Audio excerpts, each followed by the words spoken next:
The evolution of technology, along with a rapid growth in demand for data across the globe, is largely driven by the leading hyperscale data center providers.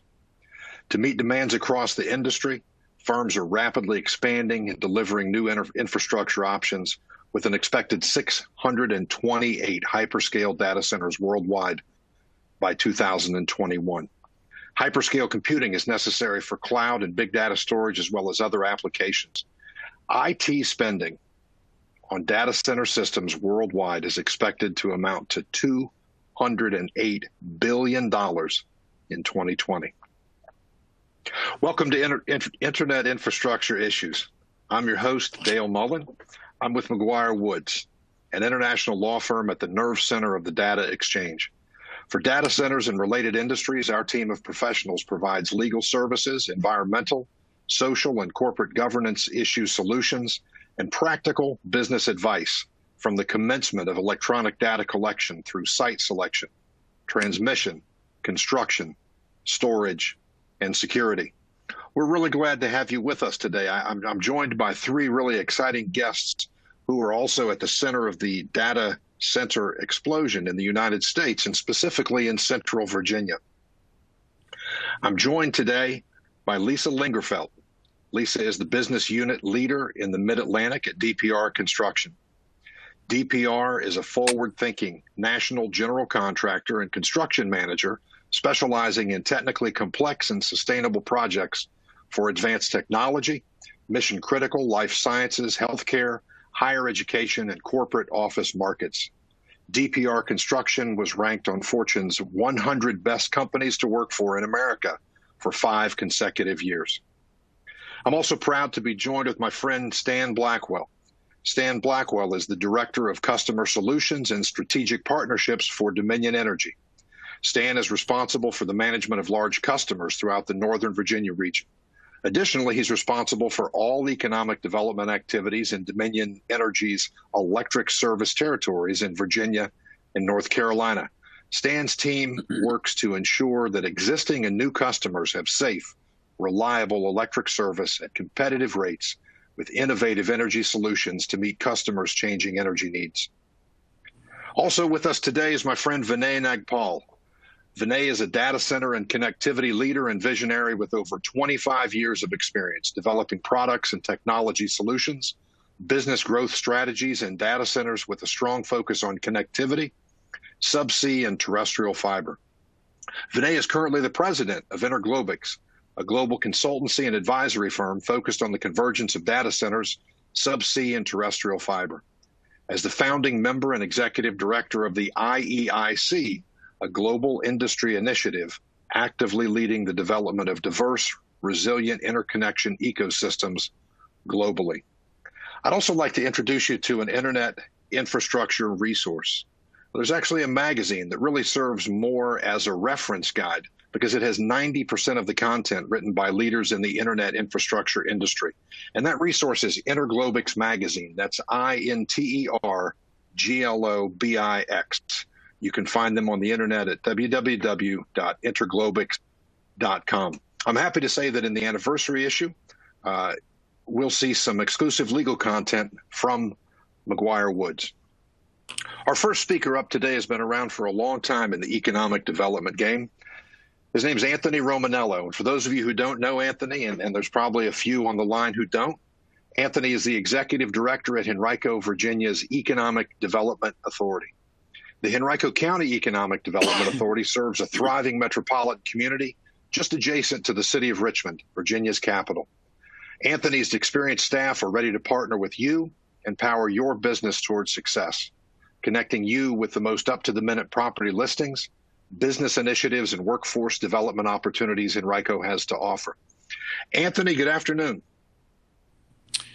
Thank you, Dale. Hello, everyone. Thank you for being with us today and giving us your time to tell a little bit of Henrico's story. We have a presentation for you here that I'd like to begin. Just a little bit about Henrico. We're in the heart of the Mid-Atlantic. We're about 100 miles from Ashburn, 100 miles from Virginia Beach. We're a suburban and urbanizing community. About 335 residents, 25,000 businesses, and one of the nation's shortest commutes at 22 minutes for an average commute. Our average home price is just over $250,000, and our county government is AAA bond rated, with a county manager form of government that enables us to be very efficient and very responsive to our business community. Our fire department is top-notch, internationally accredited, and Class 1 insurance rating throughout the entire county. We also own all of the county roads, which makes us very nimble in responding to the needs of the business community.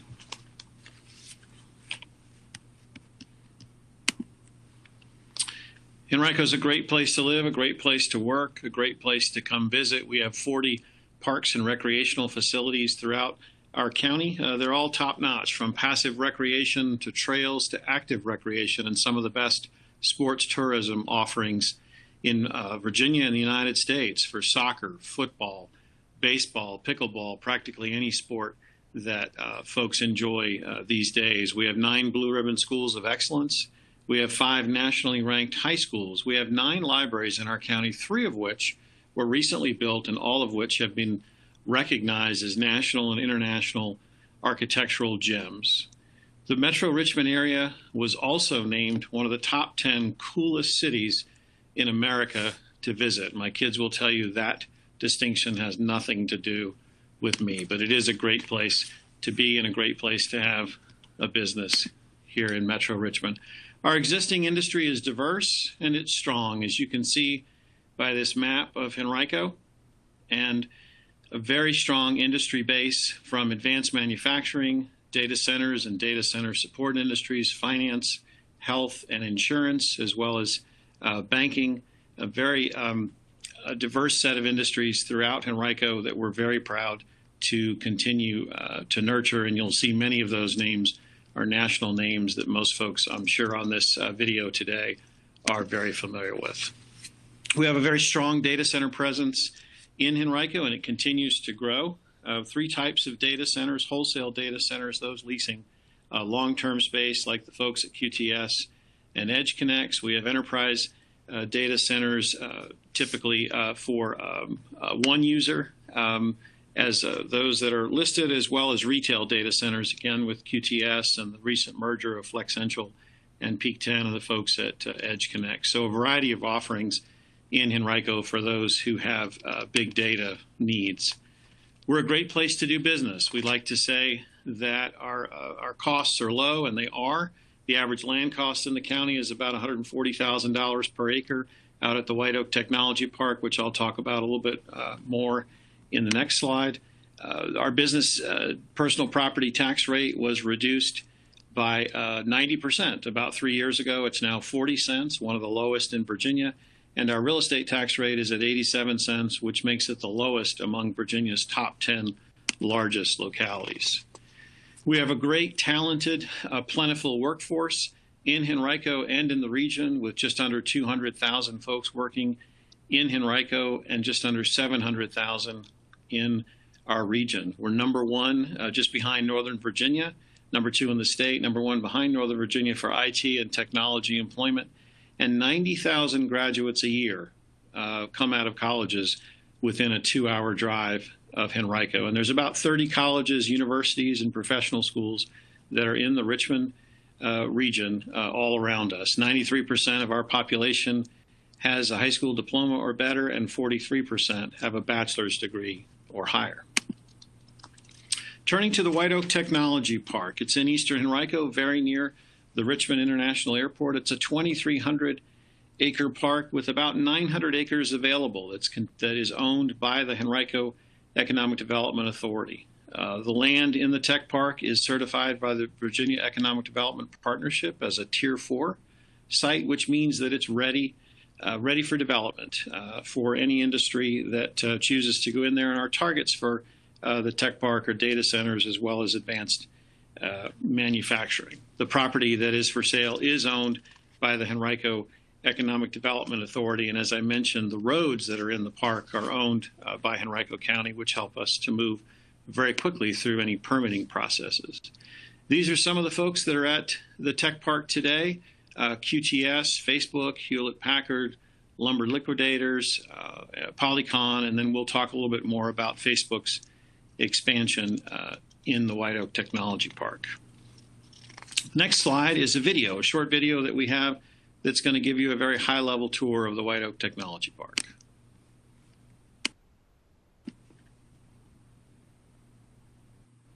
Welcome to White Oak Technology Park, Henrico's 2,270-acre industrial park perfectly located near Richmond International Airport and I-295, with direct access to Technology Boulevard. The park features configurable sites ranging from 17 to 818 contiguous acres,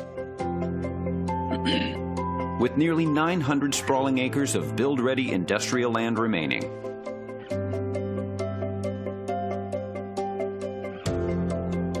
The community is composed of world leaders throughout several industries, including Polycon Manufacturing, which invested $60 million to develop its cosmetic and pharmaceutical manufacturing operation in Henrico.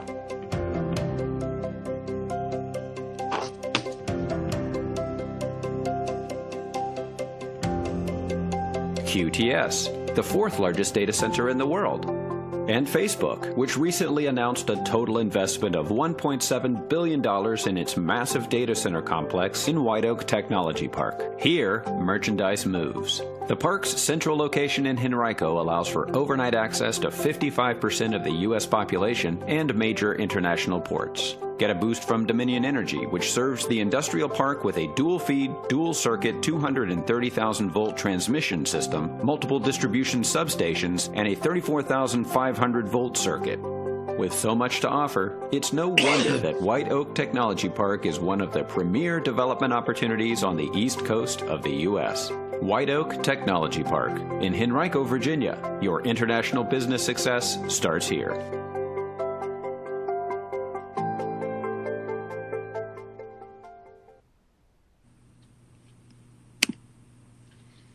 So you heard in the video about the incredible electric infrastructure that Dominion provides to folks at the White Oak Technology Park, and we all know that that is what is there now is very strong and substantial expansion capabilities that Stan will talk about a little later. Also mentioned that the county owns the water and sewer utilities throughout Henrico and also at the White Oak Technology Park. For water, we've got 10 million gallon capacity. For sewer, 13 million gallons per day capacity. And I'd mentioned with water that our county is in the process of building the Cobbs Creek Reservoir in Cumberland County, Virginia, which will store water in the James River and will enable us to meet the water needs for Henrico as well as the Richmond region for decades to come. Network and connectivity, you'll hear Vinay talk a little bit more about this later. This is one of the strong features that we have throughout Henrico with fiber routes going east and west as well as north and south, abundant long-haul fiber on the I-95 corridor, and multiple network connectivity options, including the network access point at QTS in the White Oak Technology Park. Henrico is the world's center for diverse and resilient traffic to Europe, to South America, and soon to be to Africa. And here's why. The existing Brusa and Maria undersea cables, as well as Dinant and the South African Exchange, which are coming very soon, all channel through the QTS nav. They come on board at Virginia Beach or on shore at Virginia Beach, and then come directly to Henrico, where they connect the eastern United States to the rest of the world. This connectivity will be further enhanced by the Confluence cable that will run between New York and Miami, connecting directly to Virginia Beach and then right into the White Oak Technology Park. Dale mentioned the IEIC, which Vinay is a founder of that. Henrico is pleased to be the only local government member of the IEIC Global Initiative, which is bringing substantial resources to bear as we all work to adapt to the data needs of a very quickly changing world. I would just draw your attention to 3 recent webinars, which are on the IEIC website, just fascinating presentations by the Chief Technology Officer at Ford, as well as a presentation by Dr. Vint Cerf, who is one of the early pioneers of the internet. So please check out their website for some really good information. Lisa's going to talk just a minute about Facebook's data center and their massive investment in our community, a $2 billion capital investment, $2.5 million square feet. And one of the things I'll mention about Facebook, in addition to their capital investment, is just their substantial investment in our community and what they've done to become a really good neighbor here in Henrico, which was phenomenal before the coronavirus hit, and since then, just an incredible partner. Every local government you talk to is going to say they have a fast-track process, and Henrico is no exception.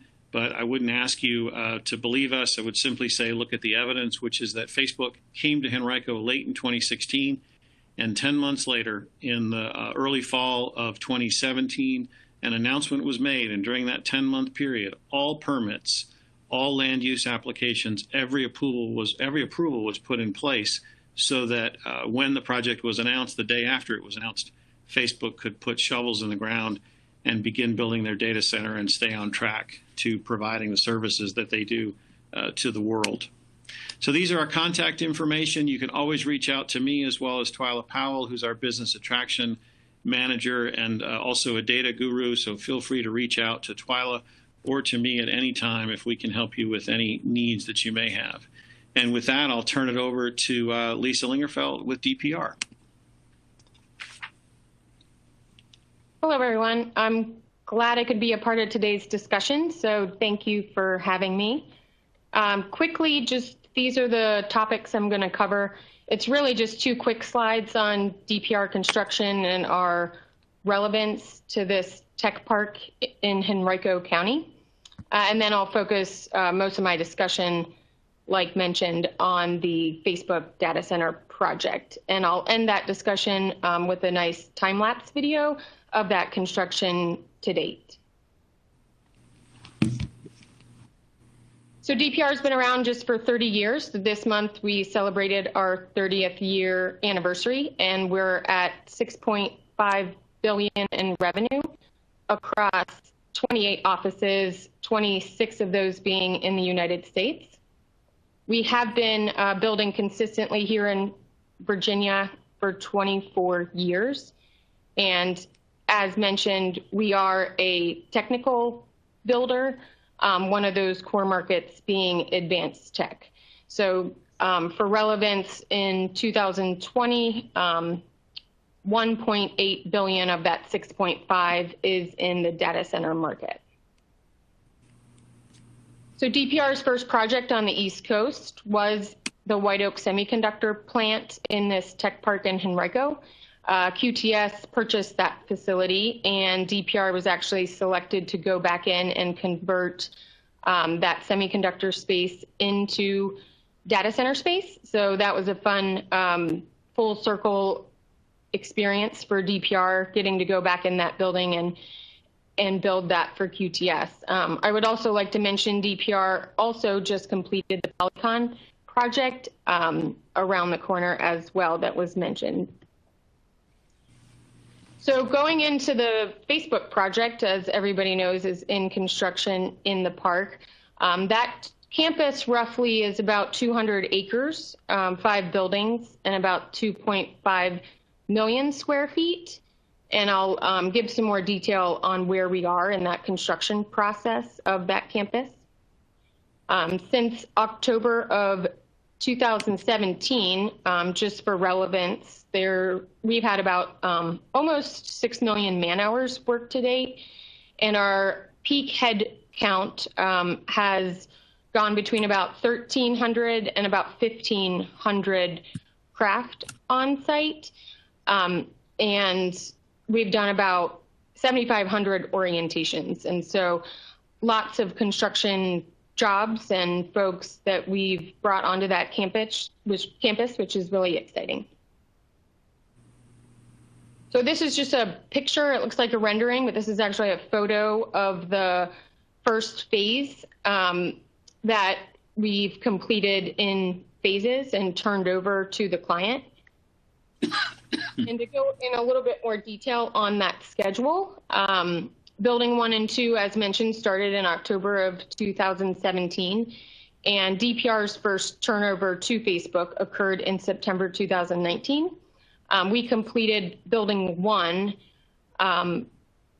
in March of 2020, and for reference, that's about 500,000 square feet. And we are projected to complete building 2, which is another 500,000 square feet later this year. The schedule for building 3, which was our second phase, that is currently in progress, and we are under roof and working on interiors.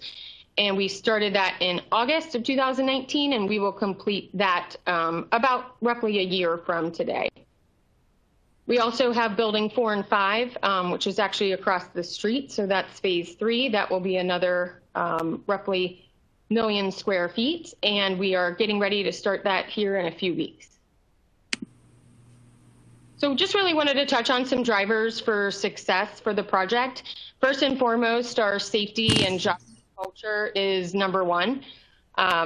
Really just acting as one team. So not just DPR and our trade partners, but also with the client, with our architect, engineer, as well as the county to make this project a success. So specifically permitting and inspections. They mentioned the quick timeline that happened in order to get us to break ground. I personally was asked to lead this project and was told from the time that I got asked to be involved, I was told we were breaking ground in 6 weeks. So it was a very fun and exciting time to make that happen. But I will say kudos to Henrico County for that permitting and inspection process, which has been a great experience, specifically with the phase turnover. So that data center is turned over in phases, which means it becomes occupied while we're still doing construction in other parts of the building. So a lot of times that's a difficult process to make sure that when we go in for final inspections that we can get those completed on time and there's no confusion on that phase turnover. And all of that has been very successful with the County of Henrico. Lastly, just wanted to mention on this slide about permanent power. Obviously, a big part of a data center going live is that the permanent power has to be there on a specific date to make sure that we can start up equipment and commission the building before turnover. And our relationship and that process with Dominion Virginia Power was also a huge success.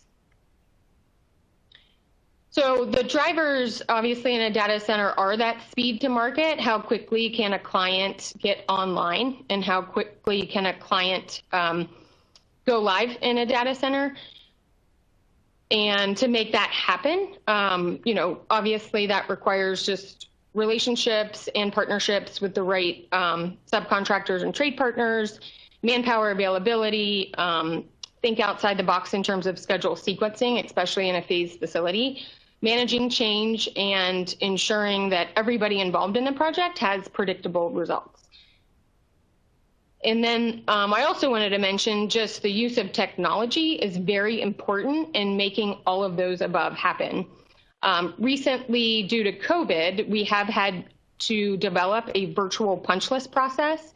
And again, just the virtual process with Henrico on some of the recent inspections, as well as our entire construction team to pull off a virtual punch list with video feed, pictures, BIM modeling. That's been a recent example of use of technology that's been very successful. The other use of technology I'll mention is laser scanning.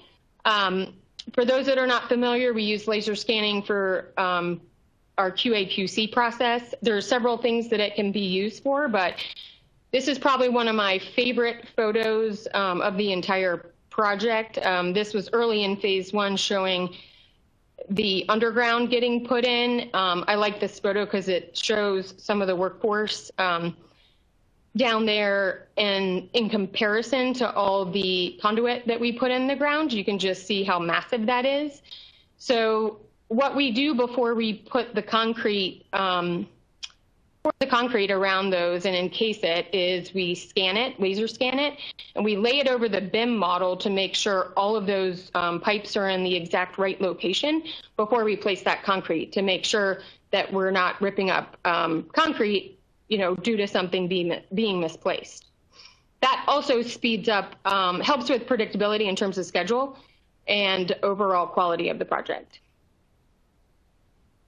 So a lot of the technology we use also is obviously in photos. A lot of people think that drone photos are used just to provide pictures of the site.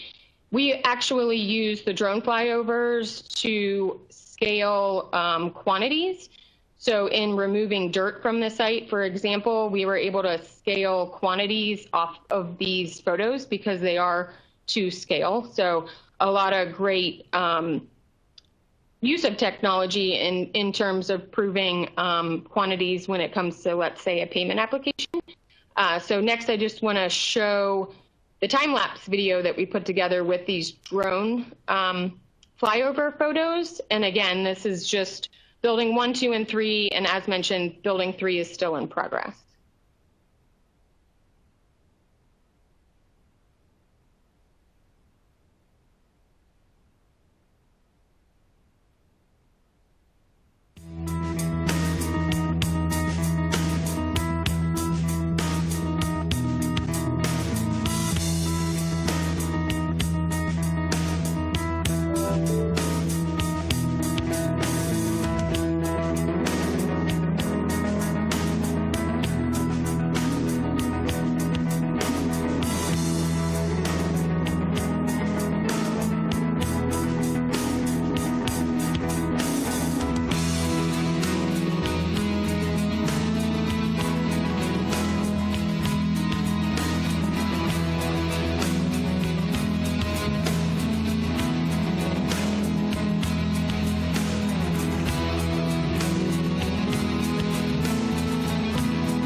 Now I think we're going to transition to our panel discussion. Thank you, Lisa. I want to let the audience members know that there's an opportunity to pose questions and answers. If you look at the bottom of your screen, towards the middle, you will see Q&A. If you have a question, please feel free to send it in, and we'll be happy to pose the question to one of the panelists. Today's really special to me. We have one of the world's experts on internet infrastructure generally, everything from subsea to terrestrial fiber, Vinay Nagpal. And Vinay, one of the things that I'm frequently asked is, what are the connectivity differences in different geographic areas? I guess a better way to put that is, what really makes the QTS NAP located at the White Oak Technology Park and the Henrico region any different than, say, anywhere in the world? Can you tell us the story about that? Sure, Dale. Thank you for the question, and hello, everyone. I guess one of the first things that comes to my mind when I think about Henrico, and specifically in terms of the location, is the strategic aspect of it in terms of being placed in between Virginia Beach and Ashburn. I mean, obviously, Ashburn is the leading data center market. With the new sub-cables that are landing in Virginia Beach, what we have seen is that the terrestrial fiber routes, which are going from the Hampton Roads region, Virginia Beach, pass through Henrico County, and that's a very logical point for regeneration of the signal. And the fiber carriers have that as a regen point. So what we have seen over the last decade or so, that the QTS Richmond NAP as a QTS data center has existed, is that's how the site has evolved over the last decade in terms of enhanced connectivity there. The NAP itself, or the network access point, was launched last year, and really the trigger point for that was the new subsea cables, which to me is a key differentiator. And the differentiator is not so much differentiator from Ashburn per se, but really it's providing options to the international traffic to get in and out of the U.S. Alternatively, as opposed to going through New York, New Jersey, or Florida. Around, if you take a look back, most of the subsea cables historically have been, across for connecting financial cities around the world, like for example, New York to London. That's one of the reasons you see typically you have a lot of subsea cables around New Jersey, New York, and these are quite old systems. A typical end of life of a subsea cable is 25 years. So these older systems are being end-of-lifed, and you're seeing that more and more newer systems are coming into alternative diverse locations, such as the Mid-Atlantic region. And I think that's what really triggered the inception of a network access point, which is where you have multiple networks converging, different types of providers, such as subsea carriers, terrestrial fiber providers, internet exchange points, SDN companies, content providers, all coming together to exchange traffic. So we'll see that growing further in the Henrico region. Already the Maria and the Bruce subsea cables are accessible from Henrico. The Dunant cable is coming very soon, which is coming from France. Maria is from Bilbao, Spain, and the Bruce cable is from South America. So we're going to see enhanced additional connectivity from Henrico to the rest of the world, which truly makes it a big differentiator in the Mid-Atlantic region. Vinay, with that enhanced connectivity, will that affect the speeds that are currently available? And if so, how does that impact the development of technology? Yeah, so as I mentioned earlier, right, these older cable systems that have existed obviously, have fewer fiber strands on a per cable basis, but also are using older technology from the standpoint of, the optical networking equipment that's used. Most of the newer systems, let's take the example of the Maria system. These are open systems, which truly means that different consortium members can have their own equipment at the two ends of the cable system. They can upgrade it on their own.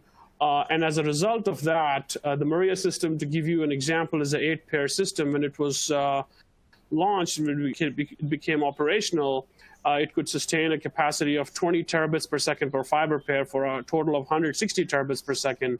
Within a matter of 6 months, that capacity was increased to 29.2 terabits per second, and for an aggregate capacity of over 200 terabits per second. What does that truly mean? I mean, if you equate that to, for example, if we have Verizon Fios at home, that's a maximum of 1 gigabit per second.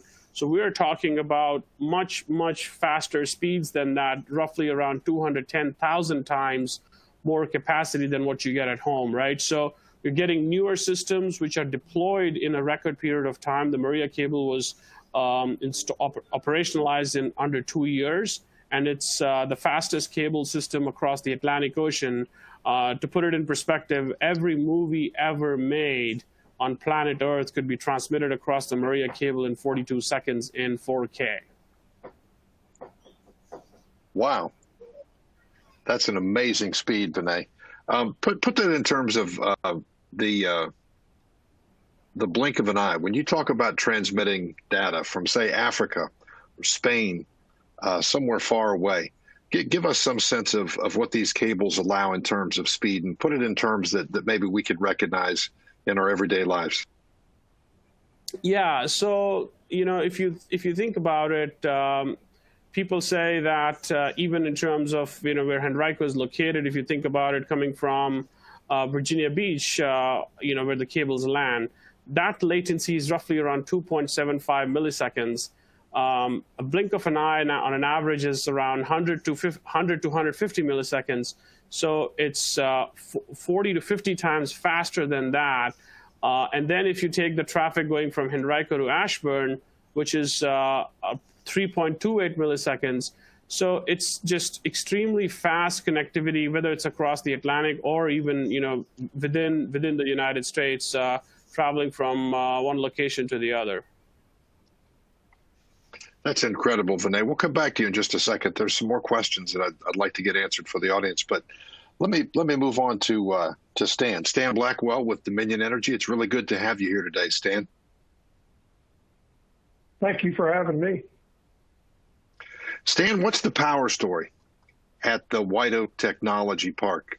Put into perspective, there is a need in the industry for UPS, an uninterruptible power supply. That traditionally comes from grid resources provided by major power providers. To give you some sense of the scale of the replaceability of that power, there's currently roughly 3,300 diesel generators that provide backup power just in Data Center Alley in Ashburn, Virginia. It's an awful lot of power, Stan. So if you can give us some sense of the magnitude of the power that's needed, and also what are some of the special services that Dominion Energy can offer at the White Oak Technology Park that maybe you wouldn't find at other places around the country?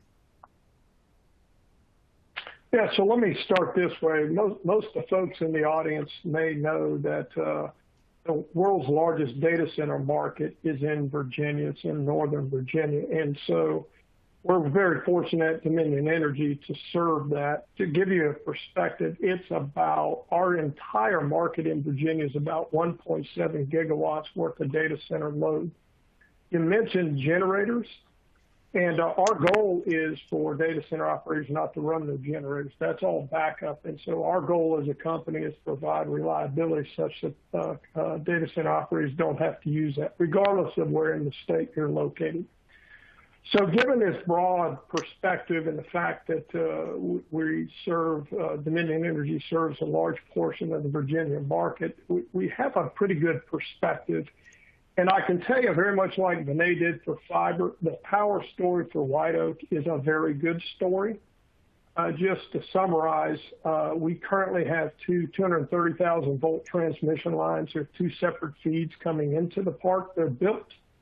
We have three 230,000 volt substations feeding the park from those two transmission lines. And we also have a third distribution substation in the park currently in operation. And so what does that mean for a new prospect? If you show up, the power's there for bridging power, construction power, and as you ramp up and test your facility. We also have the transmission level service there, so as your load ramps up to substantial sizes, the power source is already there. And then finally, what's really unique about Henrico is a majority of the Northern Virginia data center market is very dense. It's a mixture of residential and commercial operations. And so when you have to do large-scale utility extensions, the process lengthens because you have to do a lot of community outreach. The beauty of White Oak is it's a fairly rural industrial park. And so for really, really large loads, if we have to bring in additional infrastructure into the area, we're just not going to see the length of that community engagement process because there's just not a lot of folks or residential areas around the park. So, I would summarize the power story just like Vinay. Vinay told an excellent fiber story for White Oak Technology Park, and we have an excellent power story for White Oak Technology Park. Thanks, Dan. It sounds like the availability of lots of power is important.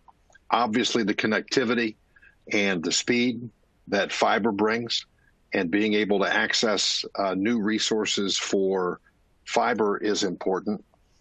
Lisa, from your perspective, I heard Anthony say that Henrico was a business-friendly place to build, and that there was an ease of constructability to building projects at the White Oak Business Park. Can you tell us a little bit about your experience and what is it exactly about that particular location that makes it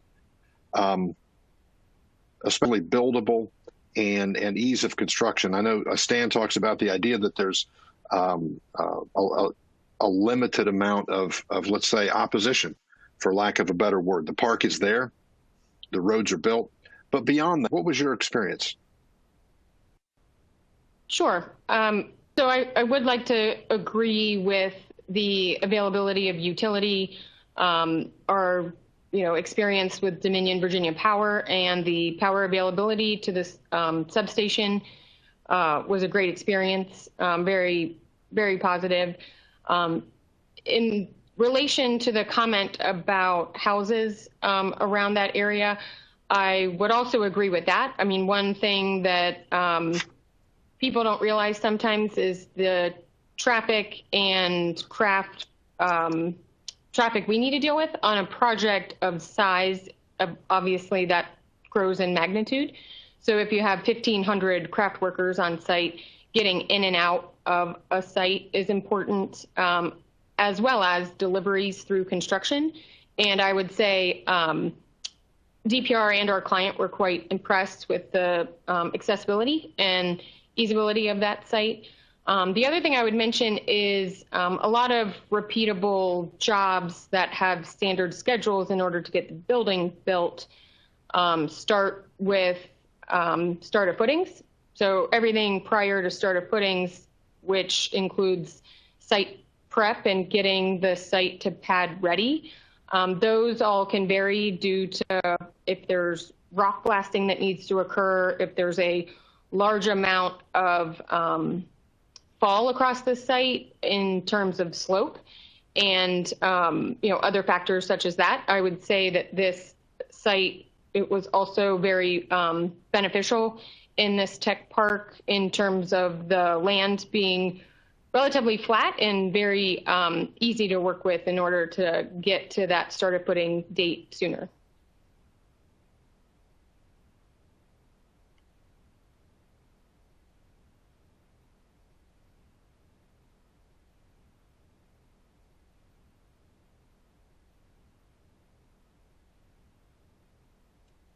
Lisa? I'm sorry. Quick question. Yeah, soil conditions and geology. Much subsurface work or blasting necessary in the White Oak Technology Park area?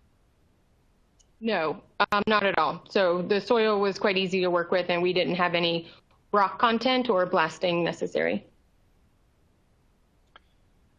Anthony, question for you.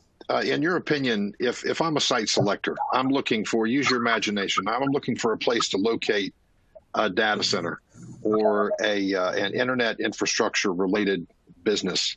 What category would you put the White Oak Technology Park in? And what, in your opinion, are the top 2 or 3 things that make you the go-to place to locate a business? Well, I mean, I think my answer won't surprise you, Dale. I mean, I think we're absolutely number one on that list. I mean, you're not going to find a community like Henrico where it's easier to do business and where it's easier to get projects approved. And again, in the tech park, we've got the infrastructure, we've got the zoning. It's a Tier 4 site by VEDP, so it's ready to roll. So it's really, other than knocking trees down, it's ready to go, and folks can begin their construction and know that they're going to have a quick end in mind in getting operational really, really soon. So I think those are the things that really position us very, very strongly in the market and enable us to help folks get to business as soon as possible. So that the tech park is 25 years in the making. It was built in 1995. It was originally positioned for heavy industry, and it's pivoted as the market has pivoted to data centers and advanced manufacturing, and that's really the future of that park, as we're seeing with Facebook and we hope with many others. And I think it's one of those situations where when one begins to come, if you go all the way back to the beginning of Data Center Alley, most trace it back to AOL in the late 80s, early 90s. So that leads into the next question that I have, and I'll pose this to Vinay and Lisa and see who wants to pick it up. One of the questions that we received has to do with, Vinay, you discussed the 25-year life cycle of subsea and terrestrial fiber. One of the questions that we received is the expected life cycle of a data center today. And this really goes to Anthony's point, because when you build a data center, there are many related internet infrastructure industries that also provide the goods, the services, the training, the technology, the people. You were the first person to introduce me to the idea that the data center market isn't just data centers, it's internet infrastructure. So could you describe a little bit about the expected life cycle of today's state-of-the-art data center and the needs for equipment replacement, for power, for mechanical, for maintenance and infrastructure? Vinay, what do you think? So you got to look at it in a couple of different ways. When a customer comes into a data center, right? I mean, what are they coming in for? They're coming in for bringing their servers, they're bringing in their networking equipment, and they need a safe, secure, reliable, and scalable place to house their equipment, right? The equipment, I would say that every 3 to 5 years gets refreshed, right? Which is really the customer's responsibility. From an infrastructure perspective, as you correctly said, there are different components of infrastructure if you look around from a perspective of the mechanical and electrical infrastructure. So you start kind of, in the power delivery line when you sort of look at, from the substation to the diesel generators through the ATS switching gear that you have to UPS systems. And the PDUs, or the power distribution units, these units obviously last much longer than the servers or the networking gear, and then similarly, based on the mechanical plant that you've deployed in the data center, your chiller plants and your water tanks. So you typically see that in the vicinity, or depending on what specific equipment you're talking about, range from anywhere from 10, 20 years, I would say, again, depending on the specific piece of infrastructure you're talking about from an electrical and mechanical perspective.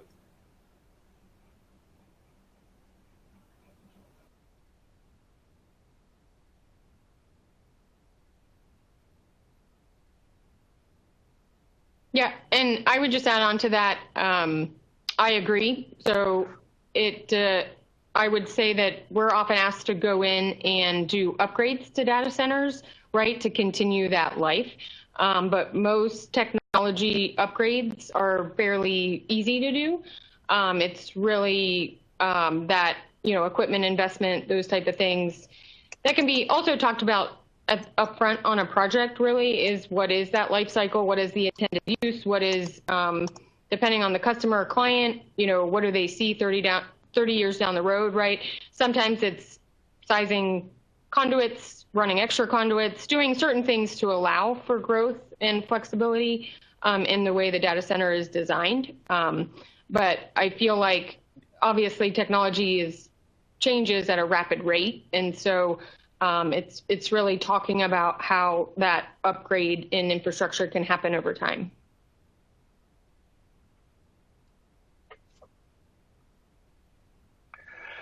I have a question that I'd like to throw to the group. This is we do have some questions coming in. I'll remind you, if you'd like to ask a question to the panel, this is the time for that. There's a button at the bottom for Q&A.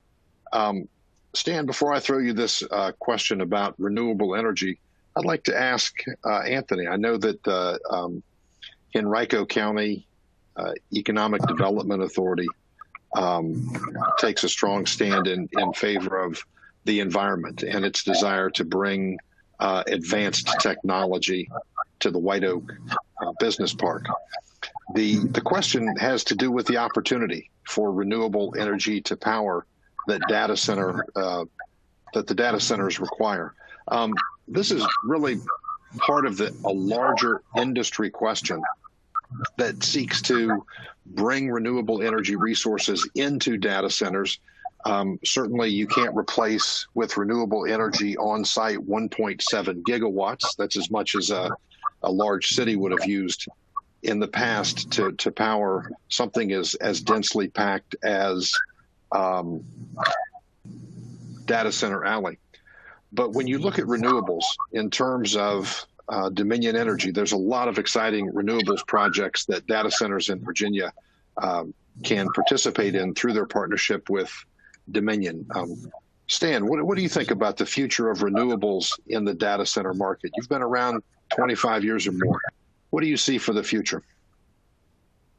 Well, so I would apply the future renewables, whether it's the data centers, residential customers, any commercial customer. It's very, very bright in the state of Virginia. Our governor, the Virginia General Assembly, passed new laws this year in Virginia, and you're going to see over the next 15 years, Dominion Energy build over 15,000 megawatts of solar.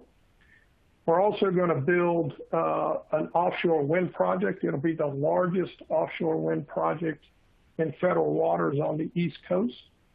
And the result of all that is in 15 years, Dominion's generation fleet will be 75% renewable, and we won't have any coal on the system in 15 years. And so whether you're a data center or any other customer, every customer wants green power. Every customer wants power that's good for the environment, and you're going to be 75% down that path in 15 years. So I think, speaking on behalf of customers want it now, and we're bringing it in. The state government's bringing it in to give customers and residential consumers what they've asked for. So it's very, very bright.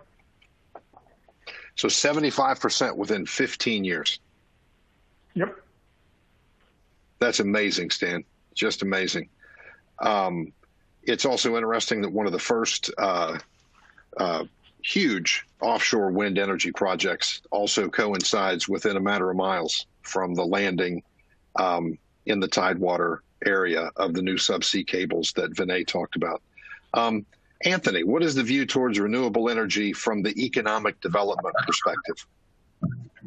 Well, that's absolutely the future, Dale, and we appreciate what our partners at Dominion have been able to do. I will tell you, in recent conversations with the county, who runs the water and sewer utility, we've really gone to school with Facebook, and they've taught us a few things about what renewable energy means, what good clean energy means in terms of all utilities, and not just power.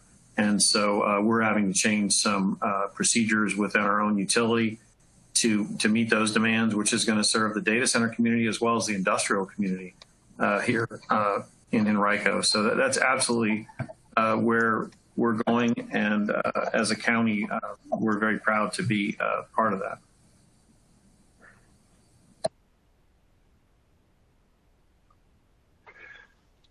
Stan, about how many windmills can we expect to see when the project is complete? Any idea on that? Well, the only way you're going to be able to see those is get on a boat and go off the coast about 26 miles out into the Atlantic Ocean is how you'll see them, which is nice.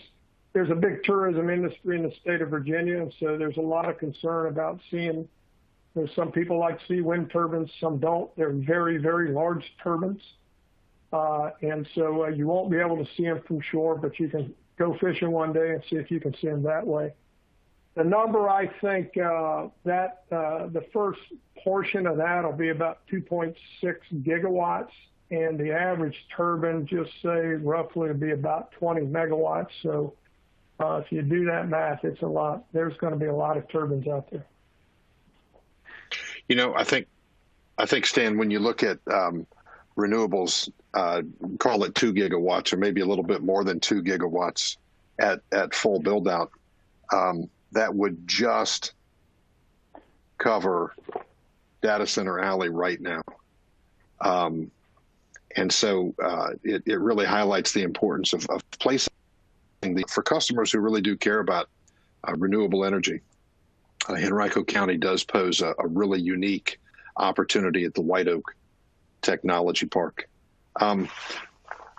Before we close, we're running up on the final 5 minutes of the presentation. I'd like to thank everyone who joined us today. This is an industry that changes nearly daily, and the opportunity to meet with professionals who work in this industry, to ask each other questions, to use your point, Anthony, to learn from each other.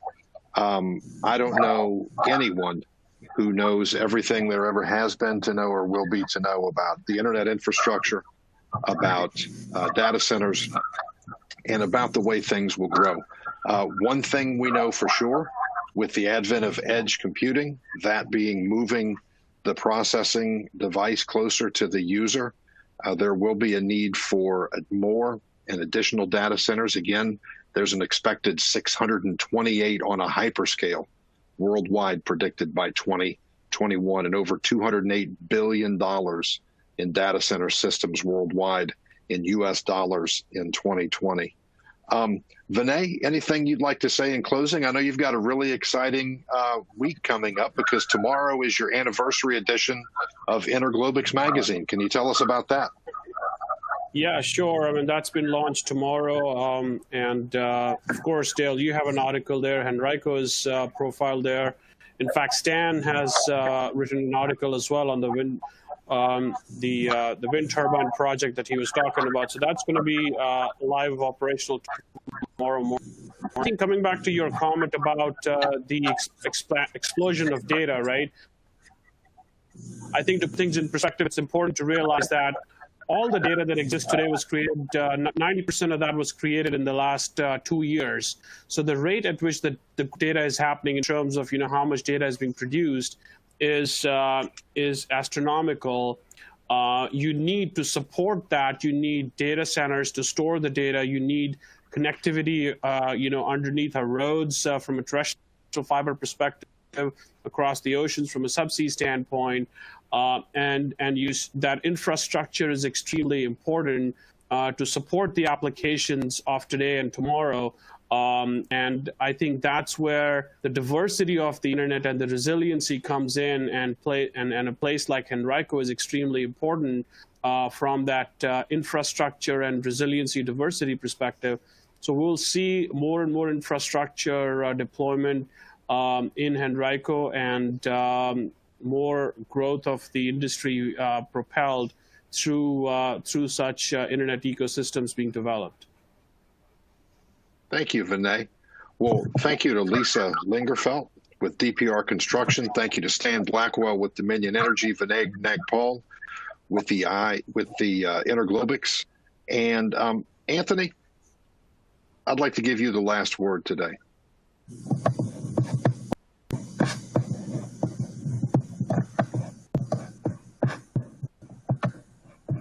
Thank you, Dale. I appreciate it, and thank you everybody for coming with us today on this journey about what we're able to do here in Henrico. We really appreciate everybody's time.